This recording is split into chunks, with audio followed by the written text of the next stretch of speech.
Sa mundo ng football, sisimulan na ng Philippine National Women's Football Team na Filipinas ang taon sa pagsasagawa ng training camp at intra-squad exhibition sa bansa sa susunod na buwan.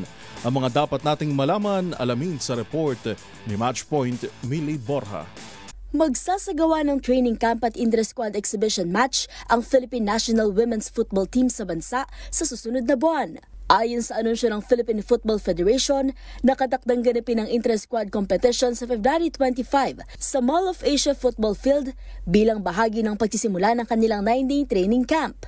Ito ay bilang bahagi ng preparasyon ng Pilipinas sa mga paparating na tournament ngayong taon, gaya na lamang ng ASEAN Women's Championship, FIFA Asia Cup Qualifiers at ang Southeast Asian Games. At para kay PFF Senior National Teams Director Freddy Gonzalez, magandang pagkakataon din ito upang makakonekta ang mga manlalaro sa kanilang Filipino fans at mas magamay ng Pilipinas ang sistema ng kanilang head coach na si Mark Torcaso. At yun ang mga latest updates sa mundo ng sports.